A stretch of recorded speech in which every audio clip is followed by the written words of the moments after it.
Boa noite a todos! Sejam bem-vindos para mais uma noite de estudos. Guardando aqui os irmãos entrarem na sala. Nosso amigo William Jacob. Vou fixar aqui o tema do estudo de hoje, que será dos filhos do Senhor. Sou o pródigo ou apedrejador?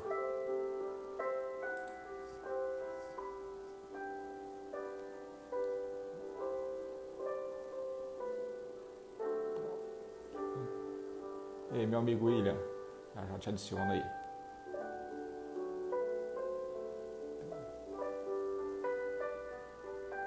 Estou fixando aqui o tema do estudo de hoje.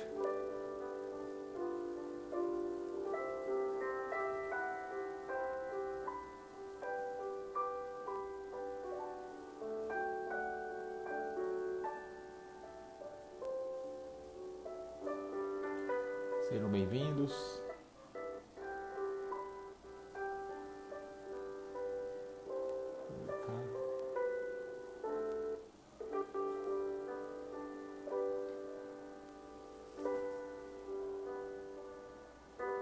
Daniele Pesca, seja bem-vindo. Rita.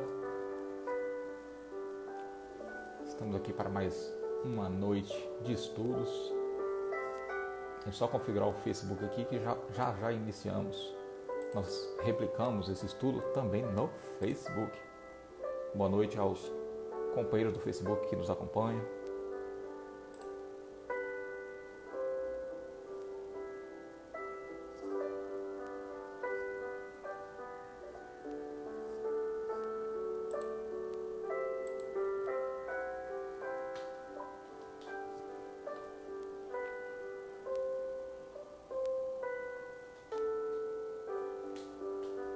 Marcos, seja bem-vindo. Mais uma noite de estudos.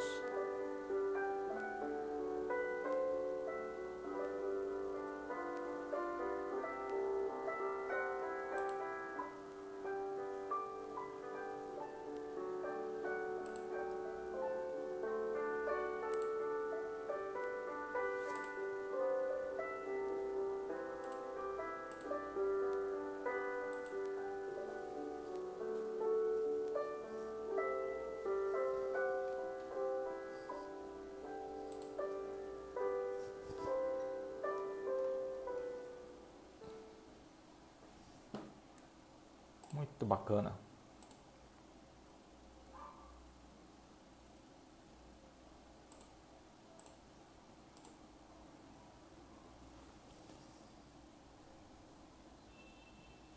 Vamos aqui. Adicionar o William.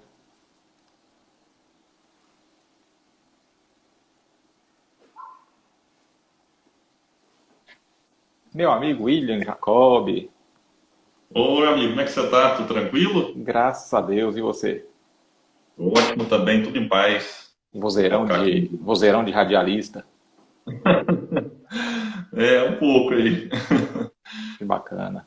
Meu amigo, gratidão profunda por você ter aceitado o convite para realizar esse estudo de hoje. Eu que agradeço a oportunidade maravilhosa estar aqui com você, com esses amigos. Aproveitar para desejar boa noite para o Uriel, um amigo muito querido aqui de Patos de Minas, que também nos acompanha e faz um trabalho maravilhoso, né, no seu canal do Instagram aqui, Espiritismo 24 Horas. Bem bacana, queria convidar quem não segue, vale a pena, tem um conteúdo muito legal lá. Bacana. Como é o nome do canal? Espiritismo 24 horas. Espiritismo 24 horas. Uriel, Hum. digita aí o nome do seu canal para o pessoal que está entrando saber e ir lá visitar o seu canal. Parabéns pelo seu trabalho.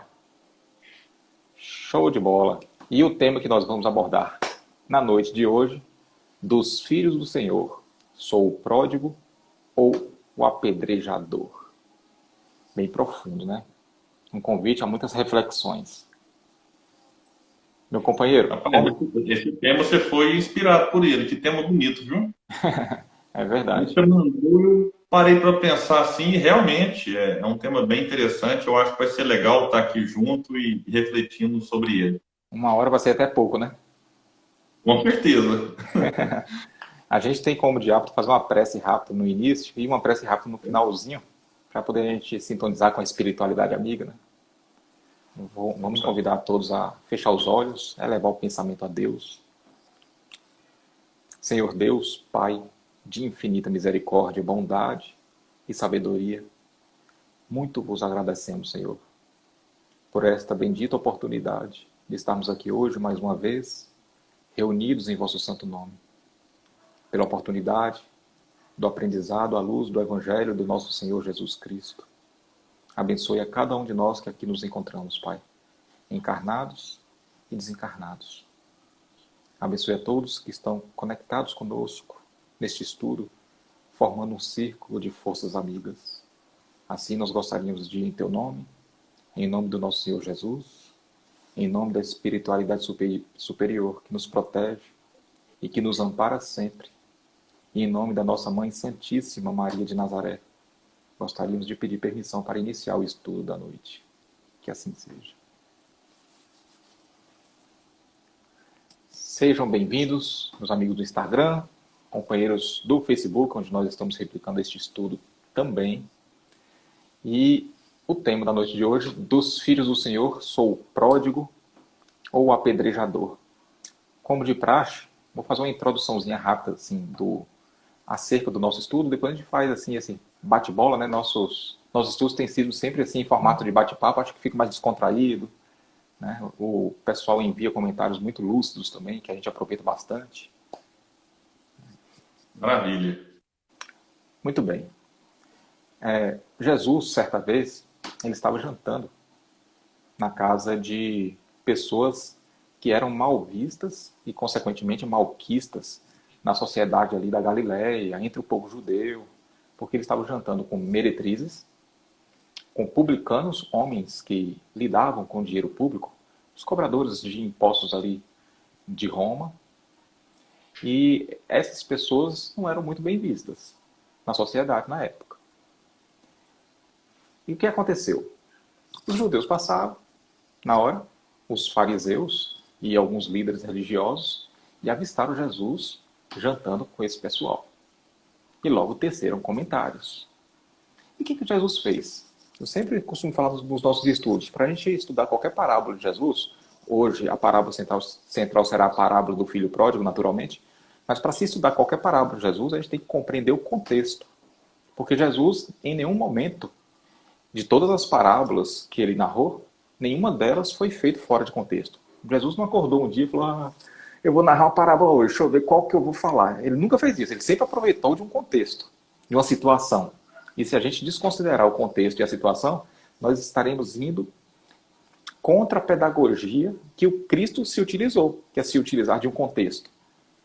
E o contexto é muito importante para a compreensão da mensagem espiritual que Jesus estava querendo passar e que está embutido ali na parábola, né? Então Jesus narrou naquela ocasião, depois que os fariseus fizeram o comentário, né, maldoso de que Jesus estaria ali com pessoas iníquas, Jesus se aproveitou daquele momento para poder narrar um trio de parábolas onde seriam ouvidas pelos fariseus e líderes religiosos e pelas pessoas que eram objeto de discussão, as meretrizes, os publicanos.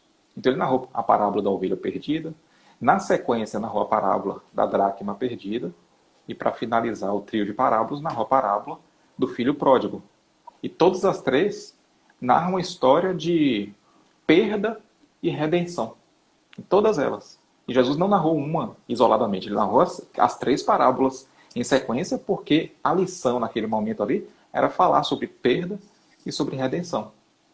Porque tinham dois públicos ali. O público que estava perdido e o público que estava, entre aspas, ao lado do Senhor, eram doutores da lei, conhecedores da lei, mas ao mesmo tempo eram pessoas hipócritas, porque apedrejavam os que erram, apedrejavam os que se afastavam do Senhor.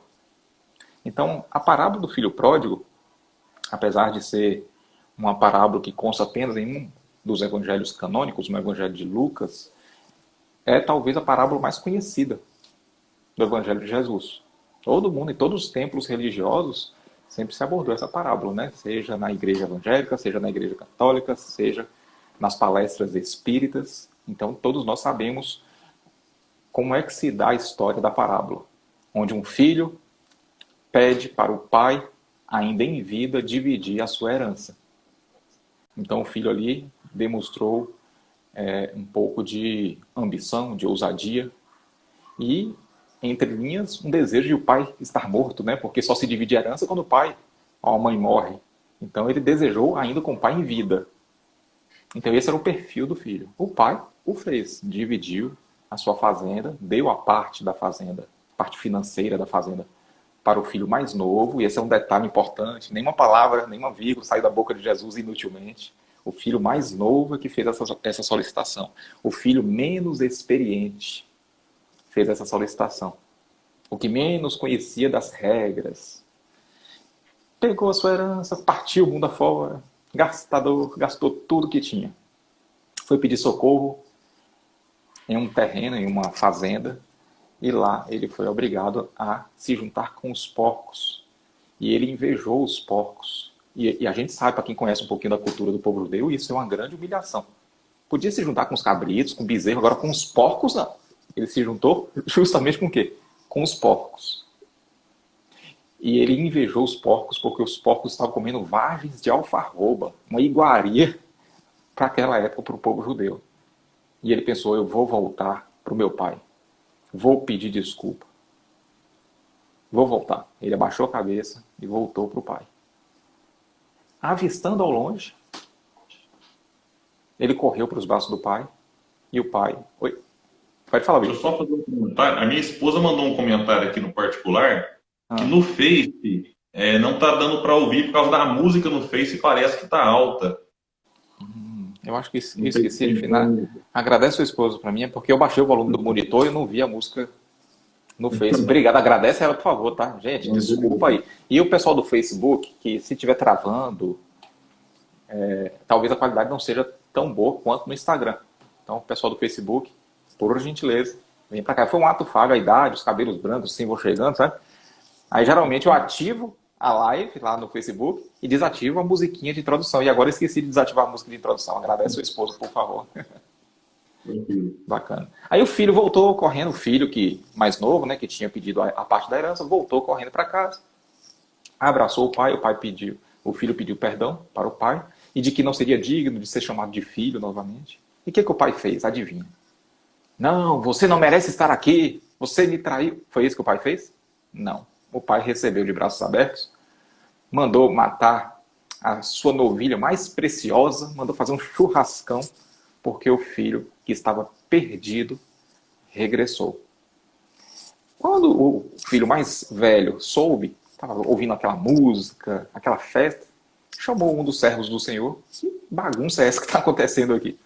O seu irmão mais novo voltou. Eu não acredito. E está fazendo festa? Uhum. E o pai vinha vindo. Quando o pai vinha vindo, o Senhor recebeu ele de braços abertos, mandou matar a novilha. O Senhor nunca mandou matar o cabrito para mim. Mandou pegar a melhor novilha para poder fazer um churrasco para aquele que virou as costas para a gente. E o pai respondeu, tá certo, meu filho, você sempre esteve comigo, tudo que é meu é seu. Mas eu estou fazendo uma festa porque um filho meu que estava perdido regressou. E assim finaliza a parábola do filho pródigo, né? E Jesus é óbvio que narrou essa parábola porque os personagens da parábola se identificam com as pessoas que estavam ali naquele momento. E até hoje ela está muito atualizada, né? E aí a gente fica a reflexão que dá o início no estudo de hoje. A gente se identificaria mais com quem da parábola? E a gente poderia até acrescentar uma terceira personagem da parábola. O filho que se perdeu e continua perdido. O filho que se arrependeu e está tentando se retratar, voltando. Ou aquele conhecedor das leis, o filho mais experiente, mas que é indignado. É o filho experiente, mas que ele tem como característica a rebeldia, o direito, o mérito, a recompensa, e não a benevolência e o perdão. Era uma característica dos fariseus da época, né? Eram doutores da lei, mas tinha como característica o apedrejamento. Então, quem somos?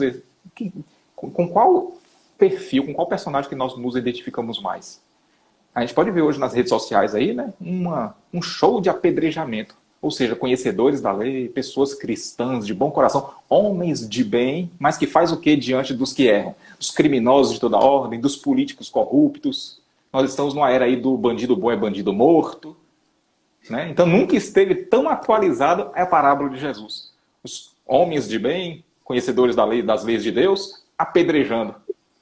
E os outros filhos do Senhor, ou seja, corruptos, criminosos de toda ordem, perdidos. E outros arrependidos tentando acertar. E assim a gente vai dar início ao nosso estudo de hoje, né, meu amigo William Jacob?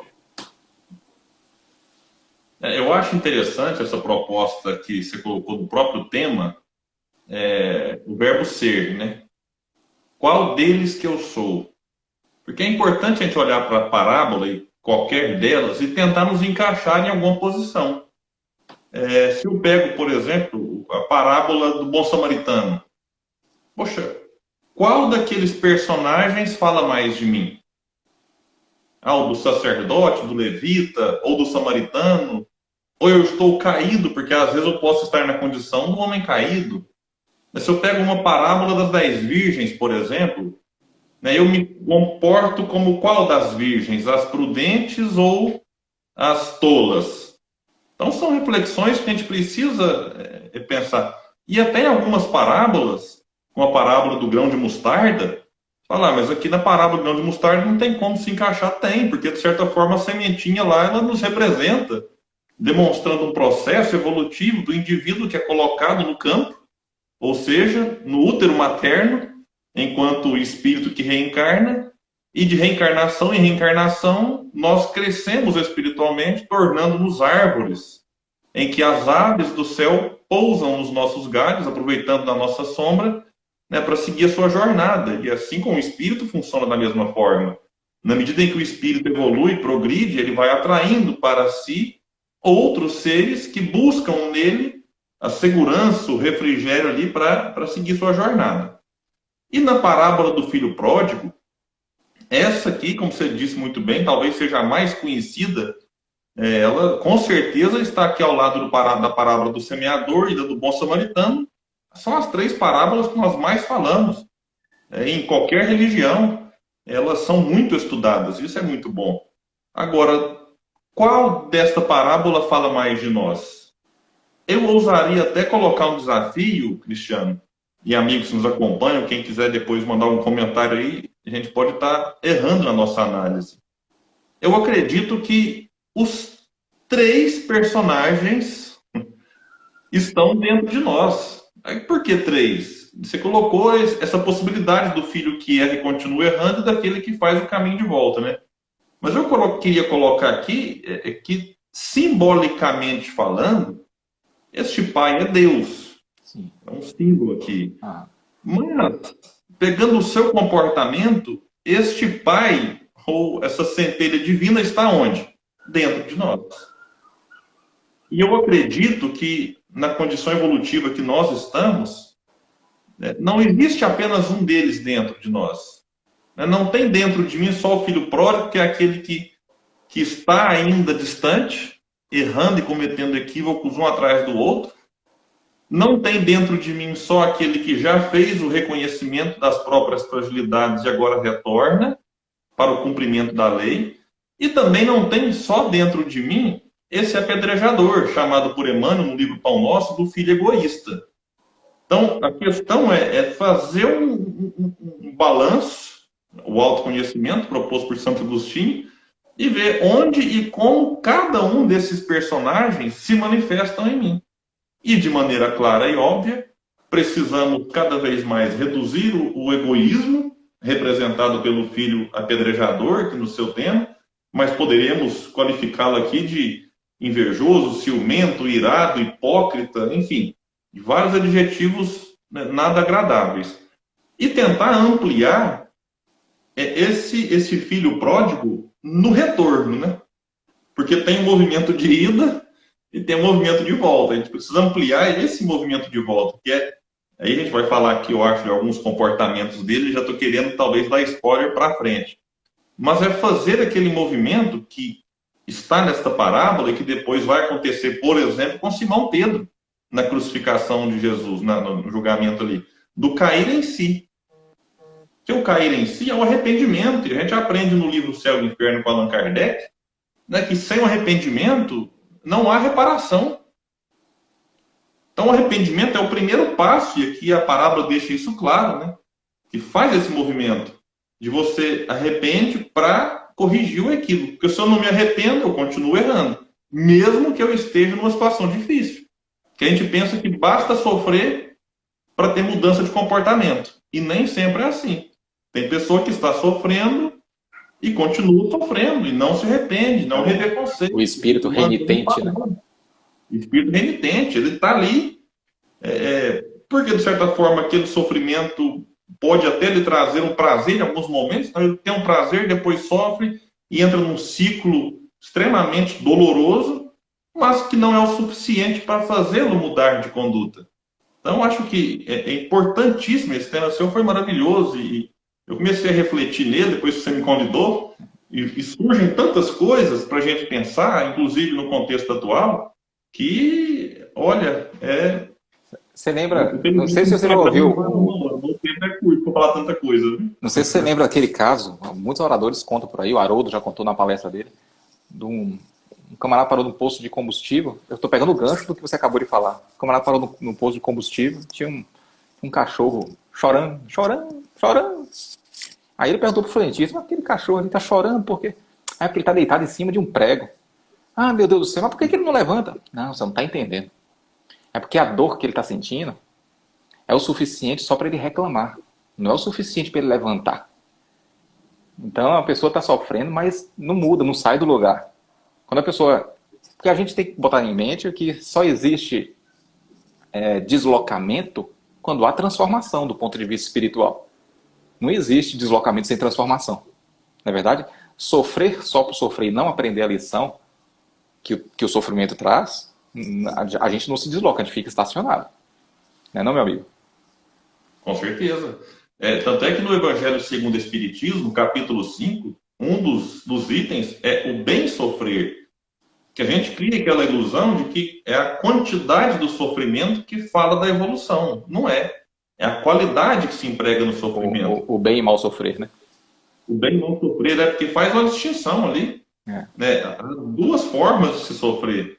Sofrimento que é proveitoso para o espírito e aquele que não é proveitoso. O espírito fica estagnado, numa lamúria, numa revolta. É uma questão racional, né? Porque esse capítulo que você falou aí, que foi até mencionado pelo espírito Lacordaire, em 1863, lá no Evangelho segundo o Espiritismo, ele inicia essa reflexão da seguinte forma: se levar em consideração que no planeta em que vivemos todos sofrem, porque é uma das características do mundo de expiação e prova é o sofrimento, se a gente levar isso em consideração, seria errar pensar que só o sofrimento por si já salvaria a criatura. Senão a gente vai falar que 100% do planeta, das pessoas que estão aqui, vão ser salvas. E sendo que Jesus deixou bem claro no final da parábola do festim de bodas que muitos são os chamados, mas poucos são os escolhidos, né? E os profetas do Velho Testamento trouxe até um número mais ou menos exato aí de que 70% é exilado e 30% é salvo. Não sei se isso aí é respeitado aí na separação do joio do trigo, mas uma coisa é certa: só o sofrimento não assegura felicidade futura, porque não significa, não traduz depuração. Sofrer só por sofrer, não. O que traduz depuração é a lição aprendida com o sofrimento. É sofrer com resignação, sem reclamar da própria sorte, né? Mas o tema do estudo de hoje é dos filhos do Senhor. Quem é que nós somos? Somos o filho pródigo, aquele filho gastador, desperdiçador? Ou somos o filho que temos o conhecimento das leis de Deus? Somos pessoas de bem, homens de bem, que temos aquele rótulo bonito, religioso, né? Eu sou cristão, oh, coisa linda, né? Mas apedreja quem erra. Porque o bandido bom é aquele bandido que está desencarnado, né? E a gente vê tantos ateus que não têm rótulo religioso nenhum e que têm uma conduta muito mais cristã do que aqueles que se dizem homens de bem, cristãos. Não é não? Isso dá um pano para manga. A gente mexe no vespeiro quando a gente trabalha com esse assunto, né, William? Você bem sabe disso. Com certeza, com certeza. Eu gosto sempre de uma frase para a nossa reflexão, Você falou dos que são ateus, mas às vezes falam melhor do cristianismo do que nós mesmos, né? É. E a gente pode pegar o exemplo de alguém que não era cristão, como o próprio Gandhi. O Gandhi tinha algumas frases sobre o cristianismo e que tem hora que eu chego a duvidar. Será que ele disse mesmo? Porque foi de uma forma dura. Ele fala que gosta do Cristo, mas não gosta dos cristãos. Ele falou É isso porque mesmo. os cristãos são tão diferentes do Cristo, ou seja, há uma disparidade entre o que Jesus viveu e ensinou e pregou, daquilo que, de certa forma, nós, que apenas nos rotulamos cristãos, vivemos.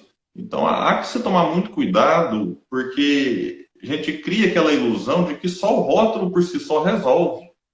E está lá no Evangelho, não basta dizer Senhor, Senhor. Em outras palavras, não basta se dizer evangélico, não basta se dizer católico, não basta se dizer espírita, ou membro de qualquer denominação que estuda o cristianismo.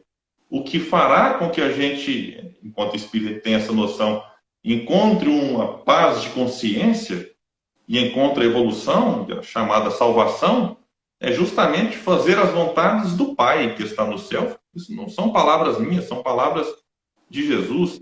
Então, esse filho, o apedrejador, ele nos traz algumas reflexões, num sentido até mais negativo do que o pródigo, que a gente tem uma noção.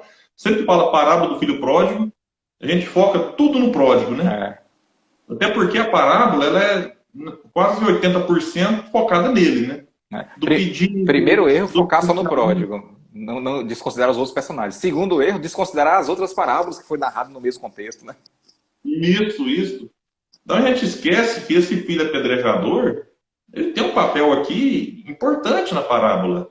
E que não pode ser desconsiderado. Que a gente fica só no erro do pródigo, no erro. Mas esquece de analisar a conduta deste apedrejador. A gente pode destacar aqui, por exemplo, a ira. Ele estava lá que ficou irado e não queria entrar, não queria fazer parte daquele momento. E olha, curiosamente, a gente tem que imaginar se isso fosse na nossa família. Eu sei que se um irmão nosso chega e fala assim, pai, me dá a herança. Não tem como você falar assim, opa, que maravilha, que ideia boa que você teve, né, rapaz? Pedir herança antecipada. Então, é natural, a gente precisa reconhecer que talvez o primeiro movimento nosso era o de, poxa vida, mas está pedindo herança antecipada, não é possível, né? Então, eu acho que faz parte essa discordância do comportamento. Agora, o filho apedrejador, por você intitulado aqui, ele teve um tempo para trabalhar essa ideia. Porque o outro pródigo pega a herança, se distancia, se afasta, não se sabe quanto tempo, até porque isso comete os seus equívocos. Isso aconteceu, mas a gente não sabe se isso aqui aconteceu. Pode ter sido inventado por Jesus para trazer uma lição. Então, o filho apedrejador, ele teve tempo para trabalhar o perdão, enfim, para trabalhar os seus sentimentos negativos, que no momento do ato aparece mesmo. Agora, quando volta, o que a gente imagina? Puxa, o irmão vai ficar feliz, que legal que você voltou, ele não estava preocupado, porque antigamente não tinha um WhatsApp para ficar comunicando. Então o irmão saiu, ninguém sabe, morreu. Pode ter morrido. E o irmão, ao invés de se alegrar com a volta, ele simplesmente fica irado. Porque aí entram alguns sentimentos, né, nossos que precisam ser trabalhados. Que é a inveja, que é o ciúme, né, que é a avareza, a posse, o apego material. E aí ele se emburra, não quer participar da festa. E quando vai conversar com o pai, aqui tem uma palavra interessante nesse diálogo dele com o pai. Porque ele chega a dizer assim, eu li a parte que eu separei aqui, vindo, porém, este teu filho, quer dizer, eu não tenho mais parte com ele, né, meu irmão? É teu filho, quer dizer, cuida que esse problema é seu. Então, aqui ele demonstra um rompimento dos laços aqui que, de certa forma, os unia. Então, e tratando daquela ideia de que o pai desta parábola é Deus, a gente pode agora fazer uma análise um pouco, né, diferente também, que é aquele indivíduo que está próximo de Deus só na aparência. Não está na essência. ele aparenta proximidade com o pai. Ele aparenta ter os traços, né, de uma pessoa boa, de uma pessoa isso e aquilo, mas quando vem a prova, que a prova era o irmão, aí ele revela de fato a verdadeira face. Então você citou uma outra parábola, a parábola do joio e do trigo, ela é muito boa para a situação atual. Porque chega um momento em que o joio se desponta na plantação. É igual aqui. Aquele que aparentava estar próximo do pai, num dado momento ele se revela, o joio. Ele desponta.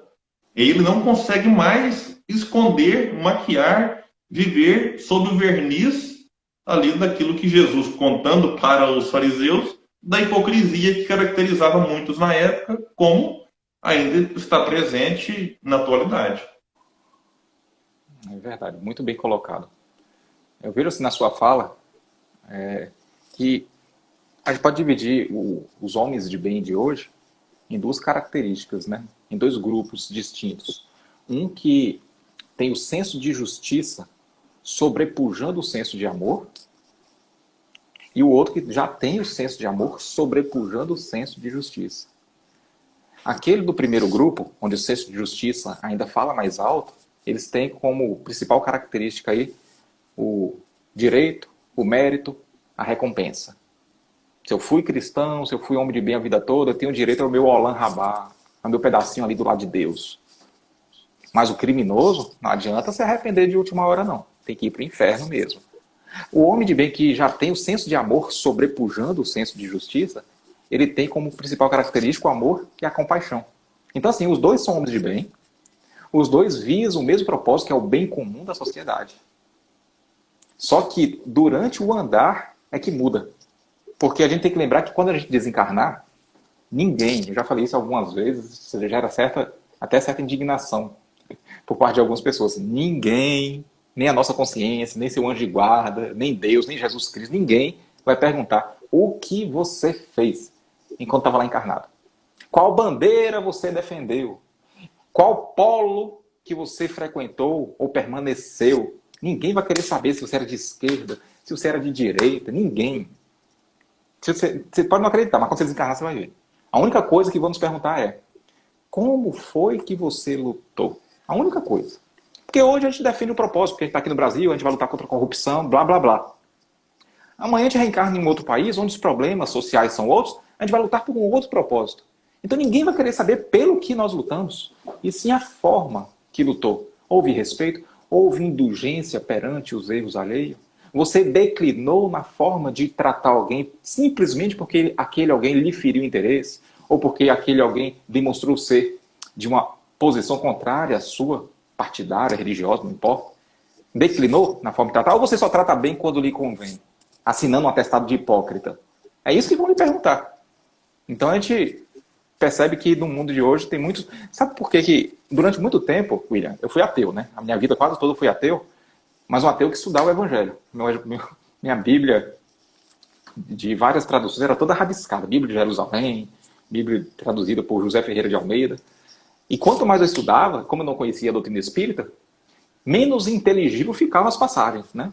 Eu falei, poxa, por que Jesus falou que muitos são chamados e poucos são os escolhidos? Sendo que no mundo inteiro tem muito menos homem de mal e tem muito mais homens de bem. Porque quem vai para o inferno? Assassino, estuprador, corrupto, ladrão. Mas muitos são chamados e poucos escolhidos. Não quer dizer que a maioria vai embora? Eu falei, Jesus está ficando doido. Porque Jesus vai estar falando que 70% do planeta Terra é bandido, é corrupto, é ladrão, assassino. E não era. E depois, estudando melhor, depois que eu me converti ao Espiritismo, aí eu fui compreender. Não, Jesus estava doido, não. Quem estava doido era eu. Porque não sabia interpretar. Olha só. Tem virtudes que a gente só pode desenvolver em mundo de expiação e prova. Porque a gente só evolui se a gente depurar as imperfeições e desenvolver virtudes. Só que tem virtudes que a gente só desenvolve em mundos de expiação e prova. Duas delas, que é compaixão e indulgência. E as duas, inclusive, andam de mão dada. Uma não tem como andar, a gente desenvolver uma e não desenvolver outra. As duas são irmãs gêmeas. Indulgência e compaixão. E anota no seu caderninho quem tiver aí.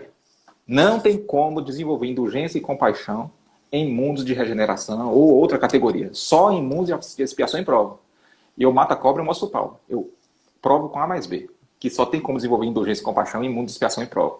Como é que a gente desenvolve indulgência? A gente tem que saber o significado de indulgência, né? Tem gente que confunde com permissividade, que não tem nada a ver com permissividade. Nossa, você é indulgente com os erros dos criminosos. É sim, está lá no livro dos Espíritos, que a gente tem que ser indulgente com os erros alheios. Então, vai botar a culpa no Espírito da Verdade, se você não concorda. O que é indulgência? Indulgência é não colocar no mesmo pacote crime e criminoso. É lutar com todas as suas forças contra o crime. E detalhe, e na mesma proporção amar o criminoso. Nossa, Cristiano, mas é muito difícil praticar indulgência, porque a gente tem que amar o criminoso na mesma proporção que a gente luta contra o crime dele. Bacana. E quem é que disse que ia ser fácil? Jesus praticou indulgência, porque ninguém nunca na face da terra lutou tanto contra o crime quanto Jesus lutou. Mas ninguém nunca também amou tanto um criminoso quanto Jesus amou. Então isso aí que é indulgência. E junto a quem que eu tenho oportunidade de desenvolver indulgência? Junto a anjos e santos? Não. Junto a criminosos de toda ordem. Bandido, estupradores, corrupto. É junto a essas pessoas. Pensa aí na sua cabeça um político, um perfil de político que você odeia. Não é difícil não, né? No mundo de hoje. Pensa aí, pensou? Pode começar com L, pode começar com B, não importa, tá bom? Pensa o político, pensou? Se você não for indulgente para com os erros dele, adivinha? Você vai ter que reencarnar muitas vezes sob o governo de políticos que têm o mesmo perfil, idêntico. Quer queira, quer não, é lei da natureza. Porque lhe faltou indulgência. Aliás, é por isso que você está encarnado sob o governo do político que você não gosta. Para desenvolver indulgência. Aí a pessoa que é criminoso e errou, o que é que acontece geralmente na próxima encarnação? Ele espia os erros, né? Bandido, assassino. Ele vai espiar. Na próxima encarnação eu estou com ele também. Só que ele agora ali é um sofredor. E eu tenho a oportunidade de desenvolver qual virtude junto ao sofredor. Não é mais indulgência, porque ele está ali na qualidade de sofredor. Eu vou desenvolver compaixão. Padecer com. Porque compaixão vem de compadecer, padecer com, sofrer junto, pegar no colo. Então, ora eu desenvolvo indulgência, ora eu desenvolvo compaixão, ora indulgência, ora compaixão. Porque ora uma pessoa é criminosa, outra hora ele espia os crimes, ele é sofredor, criminoso, sofredor. Então, quando Jesus fala, muitos são chamados e poucos escolhidos, ele quer dizer o quê? Que a minoria é bandido, é corrupto, é criminoso. A minoria. Esses vão embora, eles já estão aí com passaporte assinado assim, mundo de expiação e prova no seu início, plataforma B. Vai. E a maioria dos homens de bem, que não tem indulgência no coração, que tem o perfil do apedrejador da parábola, que precisa do homem de mal para desenvolver indulgência e compaixão, adivinha? Eles precisam ir junto. Pode ser benevolente, pode ir para a África do Sul, no projeto da Fraternidade Sem Fronteiras, todo ano. Pode ir todo ano. Desenvolver a benevolência, mas não desenvolver a indulgência. Se o criminoso for embora, onde é que ele vai desenvolver a indulgência? No mundo de regeneração, junto a anjos e santos? Com certeza não, né? Ele vai precisar conviver lado a lado com o criminoso. Lado a lado. Então, isso aí é a única tese que justifica a fala de Jesus. Por que a maioria dos habitantes da Terra vão ser exilados? Porque a minoria é homem de mal.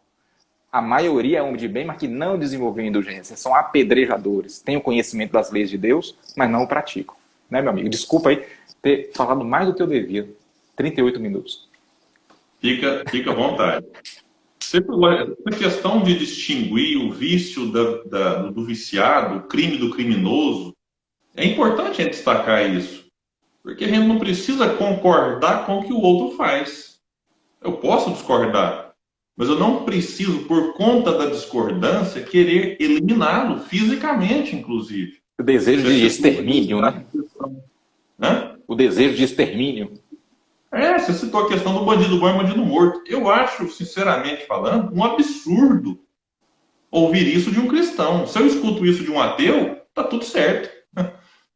Tá tudo certo, porque ele não tem como guia e como modelo, no nosso caso, ou como salvador, segundo a concepção de outras religiões, Jesus, que foi condenado à morte, torturado, enfim, injustiçado.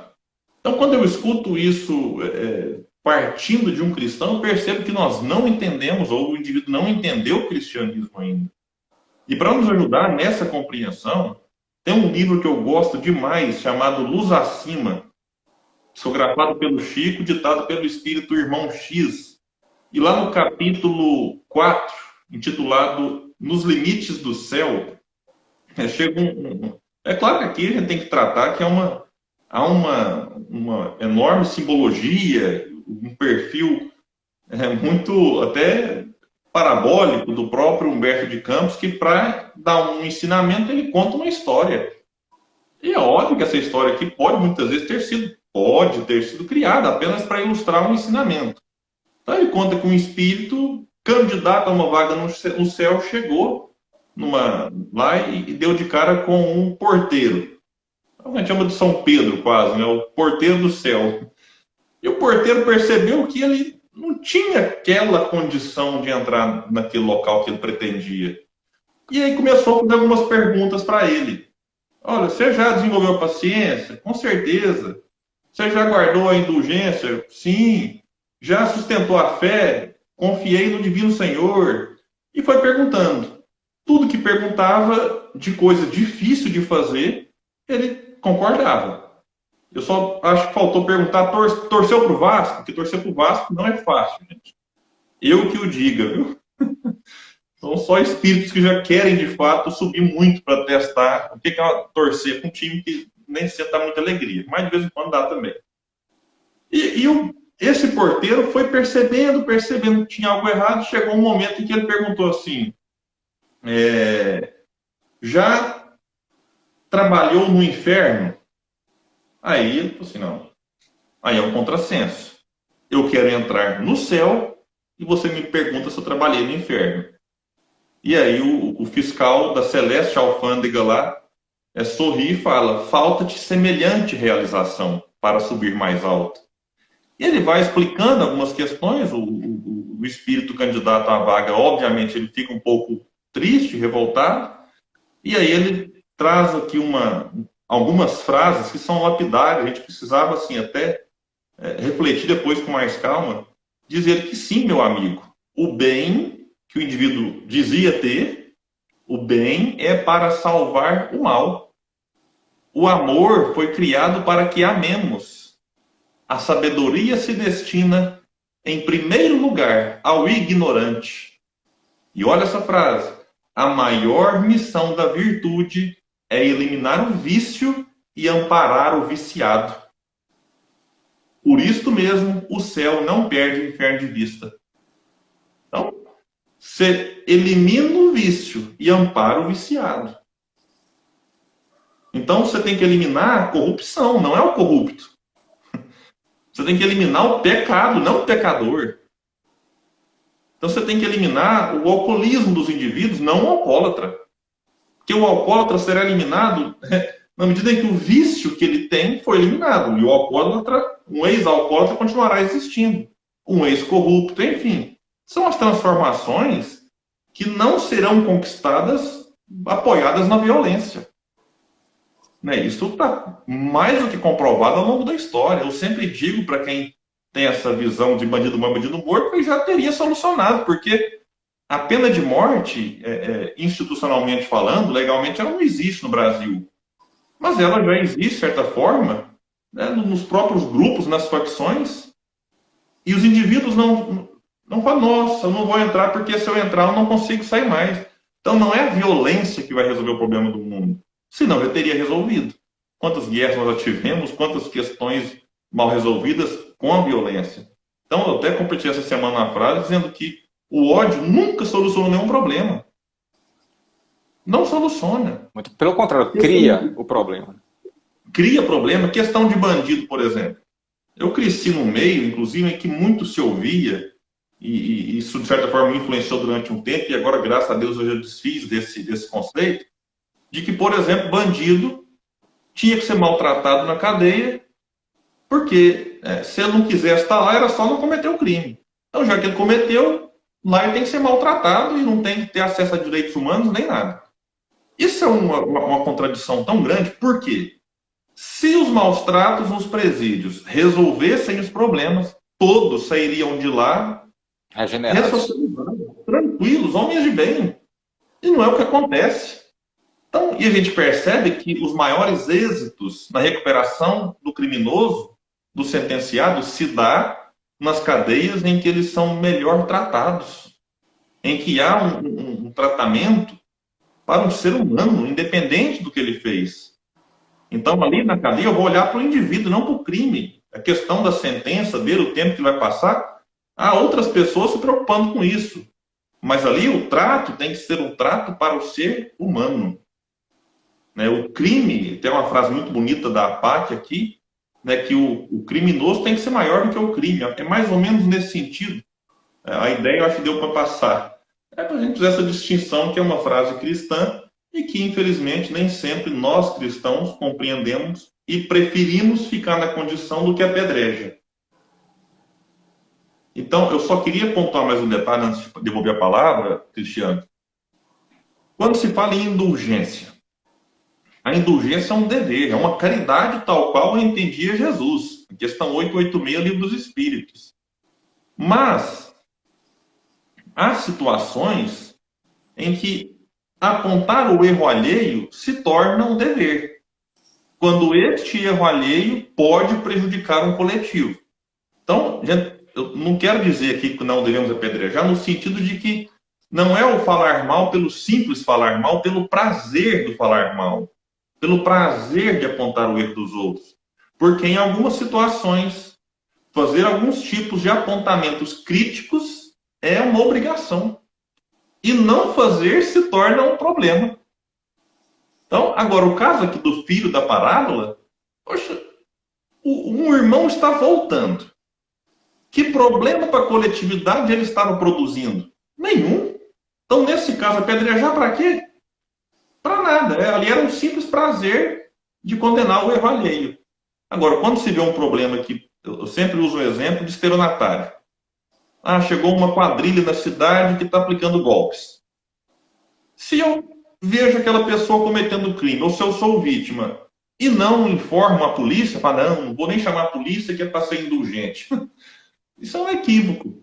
Não se torna um dever comunicar a polícia, e se for o caso, né, às vezes até informar alguns amigos, enfim, usar os recursos legais, com equilíbrio, com moderação que temos, para prevenir outras pessoas para que não caiam naquele golpe. É só um exemplo para a gente distinguir, né, porque às vezes a crítica se faz necessária e muita gente acaba fracassando pela falta dela e não por causa dela. São muitas vezes os bajuladores que destroem reputações, um governo, enfim. Então a crítica, quando bem assimilada, ela faz muito bem para governantes e para nós, indivíduos. Por isso que na questão 904 de O Livro dos Espíritos, Allan Kardec pergunta, né, incorrerá em culpa aquele que sonda as chagas da sociedade e o expõe em público? Aí a resposta é, depende do sentimento que o mova. Foi com sentimento de revolta? Foi com sentimento de rebeldia? Sim. Aí tem. Mas foi com sentimento apenas de identificar o mal para que o mal não mais aconteça e não mais atinja a sociedade? Aí não. Depende do sentimento que o move. Com qual sentimento você está ali apedrejando? Com qual sentimento você está falando mal? Questão 903 do Livro dos Espíritos. Pergunta de Kardec. Incorre em culpa o homem por estudar os defeitos alheios? Vou estudar os defeitos dos políticos, dos governantes. Eu estou errando porque eu estou faltando com indulgência? Aí vem a resposta do Espírito da Verdade. Incorrerá em grande culpa se o fizer para os criticar e divulgar, porque será faltar com a caridade. Agora, se o fizer para tirar proveito disso, se o fizer para tirar daí proveito, para evitá-los, tal estudo poderá lhe ser de alguma utilidade. Então, qual é o propósito de estudar os defeitos alheios? É só criticar e divulgar? Aí ele completa, né? Que antes de a gente divulgar, antes de a gente criticar alguém, a gente tem que olhar para os próprios erros, se a gente já está melhor naquele defeito do que o outro. E aí eu lembrei de Mahatma Gandhi, que ele atendia as pessoas, e uma vez chegou uma pessoa para ele, meu filho come muito açúcar. Você já ouviu essa, né? Meu filho come muito açúcar. Aí, nossa, o que eu devo falar pro meu filho? Volta daqui a 2 semanas que eu te falo. Aí, passar 2 semanas, voltou. Eu não sei se você lembra de mim, mas eu estive aqui, eu falei que meu filho comia muito açúcar. Eu não sei o que eu falo pra ele. Você tem como voltar daqui a um mês? A mulher voltou depois de um mês com o filho. Não sei se você lembra, eu estive 2 vezes aqui. É que meu filho come muito açúcar. O que eu devo falar pra ele? O que o senhor me orienta? Fala com ele que ele tem que parar de comer açúcar que faz mal. Ué, mas se era só isso, por que você não falou da primeira vez que eu vim aqui? Não, é porque da primeira vez que a senhora veio, eu ainda comia açúcar. Então eu preciso me corrigir primeiro, eu tenho que parar de comer açúcar para poder depois falar que o outro tem que parar de comer açúcar. Não é verdade? Meu amigo, estamos com 50 minutos. Ontem o Instagram fez uma coisa feia comigo. Faltando 1 minuto e meio, ele me cortou. Já aconteceu isso assim, faltando 7 segundos. Agora 1 minuto e meio, não. Eu não sabia com quem reclamar. Eu fiz uma prece, me acalmei, tá tudo certinho. Liguei para a Jane Maiolo. Aí eu falei, agora eu vou terminar faltando uns 3 minutos, que eu quero ver se ele vai pegar no meu pé. Meu obsessor de tecnologia, ele sempre me acompanha, graças a Deus. Não, tranquilo. Eu só queria deixar uma reflexão praticamente final, porque eu acho que muitos de nós nos assemelhamos ao filho pródigo. Eu quero acreditar que nós espíritas, não porque somos melhores, mas porque às vezes já temos maior conhecimento das próprias leis divinas, enfim. Então, nós, de certa forma, já estamos fazendo, numa maior ou menor escala, esse movimento de reaproximação do cumprimento das leis divinas. Então, o importante é qual virtude ou qual potência da alma o filho pródigo teve que utilizar para fazer essa aproximação com Deus. Então, ali a gente tem que observar que nada acontece sem vontade. Vontade que Allan Kardec vai dizer lá no Livro dos Médiuns, né, que é a motriz, né, do espírito, que é o atributo essencial. O termo é esse, atributo essencial do espírito. Então, tudo surge a partir de uma vontade. Então, é necessário a gente empreender esforços naquilo que nós queremos. Então, sem a vontade, nós não saímos do lugar. Aquele cachorrinho que você citou lá atrás, deitado em cima de uma tábua de prego, estava sentindo dor. Não o suficiente para tirá-lo de lá. Mas o que é que fez com que ele saísse? A vontade. Não estou falando do cachorro, porque cachorro não sei nem se tem vontade, aí gera outra questão, outra discussão. Mas simbolicamente falando, todas as vezes que estamos numa situação desconfortável, o que vai nos tirar de lá é a vontade. Então a gente precisa desenvolver isso. Outra virtude importantíssima que o filho pródigo exerceu lá naquele ato foi a humildade de reconhecer os próprios erros, de rever conceitos e voltar para a casa do pai, que não é fácil. Rever conceitos, admitir erros é extremamente desafiador. E a aceitação, porque ele aceita, né, retornar, aceita as próprias fragilidades e aceita retornar à casa do pai agora, não mais na condição de filho, mas na condição de empregado, de servo. Porque ele se lembrava que lá os servos estavam numa melhor condição do que ele, que era um filho distante. Então, e pede perdão, que é um gesto extremamente nobre, que a gente precisa desenvolver em nós, porque eu não sei, mas eu acho que é mais difícil pedir perdão do que perdoar. Porque quem perdoa espera a iniciativa do outro, né, que vem e pede. Mas o pedir o perdão é um movimento inicial que a gente tem dificuldade de fazer. E quando se fala em pedir perdão, eu não estou falando aqui de grandes crimes que você cometeu e tem que pedir perdão, mas às vezes coisas banais do dia a dia. Uma discussão com a esposa, uma palavra mal colocada com o filho, e a gente não pede o perdão e carrega aquele conflito, aquele atrito, e vai colocando para debaixo do tapete e vai enchendo um copo de água, quando um simples pedido de perdão sincero, que parte de um arrependimento, poderia evitar ali um represamento de uma água que daqui a pouco rompe a barragem, causando grandes transtornos para o casal ou na relação pai-filho. Então, esses gestos do filho pródigo, eu acho que eles devem nos inspirar, assim como, né, o comportamento do pai. que acolhe o filho. Aqui, para falar do pai, daria outra palestra, praticamente. Que desenvolve a compaixão, ele se compadece do sofrimento do filho, o enxerga de longe vindo em sua direção e o perdoa. E se deleita, sente felicidade pelo filho que estava morto e reviveu, que estava perdido e foi encontrado. E como frase final, Cristiano, já devolvo a palavra para você encerrar também, Emmanuel, no livro Pão Nosso, tem uma lição muito bonita a respeito disso, e que ele vai falar o seguinte: lendo a parábola com atenção, ignoramos qual dos filhos é o mais infortunado, se o pródigo, se o egoísta. Mas atrevemos-nos a crer na imensa infelicidade do segundo, porque o primeiro já possuía a bênção do remorso a seu favor. Então, que a gente possa nos inspirar nesses dois filhos, enxergá-los dentro de nós, dar mais vazão a esse pródigo que caminha de volta e tentar reduzir esse apedrejador egoísta que insiste em se manifestar a partir de nós de diversas formas. Verdade. É bom que sua fala deixa vários ganchos para a gente refletir. Você falou sobre o perdão. Até postei nas minhas redes sociais essas reflexões diárias que a gente faz no Instagram. Quando nós perdoamos, nós nos aproximamos de nós mesmos. Quando a gente pede perdão, a gente aproxima do próximo. Quando a gente não pratica nenhum dos dois, a gente se aproxima das trevas. E quando a gente pratica ambos, a gente se aproxima de Deus. Né? Então, o ideal é perdoar, ou seja, livrar da mágoa, e pedir perdão para se aproximar do próximo. Né?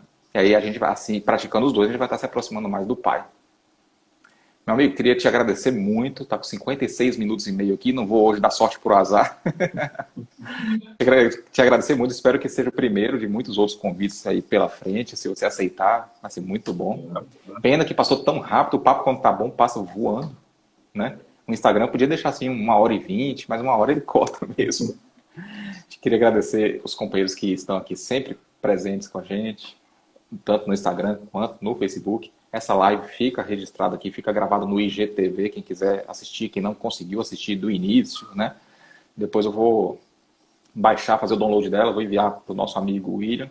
Se ele quiser postar no IGTV dele, vai ficar também no IGTV do perfil do William. E eu queria só falar rapidinho, como a gente faz lives diárias, a gente tomou essa iniciativa porque as casas espíritas, em sua maioria, estão fechadas, né? As atividades, as palestras. Amanhã teremos o companheiro Alberto Almeida, só que as nossas lives são sempre às 20 horas. Amanhã, excepcionalmente, será às 21, porque Alberto Almeida, lá de Belém do Pará, ele já vai ter uma atividade às 20 horas, e aí a gente teve que mudar esse horário aí na quarta-feira para 21 horas. Mas a partir de quinta-feira já volta a ser 20 horas. De Valdir Matos, quinta-feira. Sexta-feira, Tato Save. E no sábado, Yasmin Madeira. Então, os amigos que nos seguem, por favor, se quiser acompanhar as reflexões do amigo William, só entrar no perfil que é público do William e seguir também o William. E os amigos do William, se quiser acompanhar essas lives aqui de Cristiano, só clicar aí em seguir para poder receber lá a notificação. Gratidão, meu amigo. Bom te ver aqui pessoalmente. A gente tem se falado aí mais por Facebook, né? Bom te ver aqui pessoalmente. Espero a gente fazer uma outra dobradinha dessa. Estou à disposição, é só chamar que a gente marca. Um abraço, parabéns pelo trabalho. E só o último recado aqui para o pessoal que está na pandemia: se puder, fique em casa. Se não puder, saia em segurança por sua causa e por causa daqueles que convivem com você e que estão na sociedade. É um momento de desenvolver compaixão e também o senso de coletividade. Isso aí. Faço das suas as minhas palavras. Fique em casa, se possível. Convido a todos agora a nós fecharmos os olhos para a prece de encerramento, levando o pensamento a Deus. Senhor Deus, Pai, gostaríamos de reiterar os nossos profundos agradecimentos por este grato momento que estivemos aqui entre amigos, refletindo à luz do Evangelho de Jesus, reflexões tão importantes para o momento em que vivemos, Pai. Que possamos, cada um de nós, tentar enxergar os acontecimentos com os olhos do Espírito imortal, para que não cometamos tantos equívocos em nossas ações. Equívocos que podem causar grandes arrependimentos e dores futuras. Abençoe os nossos lares, as nossas famílias. Assim, em teu nome, em nome de Jesus, da espiritualidade amiga e de Maria de Nazaré, pedimos permissão para encerrar o estudo de hoje. Que assim seja. Beijo, amigos!